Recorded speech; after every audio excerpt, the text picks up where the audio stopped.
এই হিজাব টিউটোরিয়ালটা হচ্ছে বেস্ট একটা হিজাব টিউটোরিয়াল, যেটা আমি অলওয়েজ যে কোনো আউটফিটের সাথে ক্যারি করে থাকি। যে কোনো টাইপের আউটফিটের সাথে এই হিজাব লুকটা খুব সহজে আমার কাছে মনে হয় যে কমফোর্ট লাগতেছে বা মানাচ্ছে, খুবই মানানসই। তাই আমি ভাবলাম কেননা তোমাদের সাথে এটা শেয়ার করি, যাতে তোমরাও এভাবে হিজাব বাঁধতে পারো। তো ফার্স্টে হিজাবের এক পাশ একদমই ছোট রাখবো আর এক পাশ একদম বড় রাখবো, রেখে ফুল ফেস হিজাব দিয়ে সিকিউর করে একটা কয়েলেস পিন দিয়ে পিন আপ করে নিব। দেন একটা শলা পিন দিয়ে মাথার উপরে একটা পিন আপ করে নিব হিজাবের সাথে ইনার ক্যাপের, যাতে হিজাবটা খুলে না যায় বা সরে না যায়। দেন হিজাবের বড় সাইডটা একদম মাথার উপর দিয়ে একটা প্যাচ দিয়ে এনে ডান পাশের কাঁধের সাইডে রাখবো এবং মাথার উপরে একটা পিন দিয়ে পিন আপ করে নিব, যাতে মাথার ওখানে সেট হয়ে থাকে, হিজাবটা সরে না যায় বা নড়ে না যায়।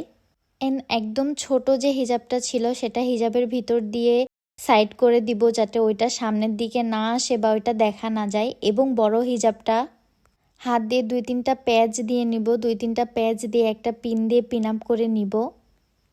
এই তো দেখো, এত ইজি একটা হিজাব টিউটোরিয়াল। আর এই হিজাবটা তোমরা যে কোনো রকমের আউটফিটের সাথে ক্যারি করতে পারবা। খুবই স্মার্ট এবং খুবই সিম্পল লাগবে, একটা সিম্পল লুক ক্রিয়েট হবে।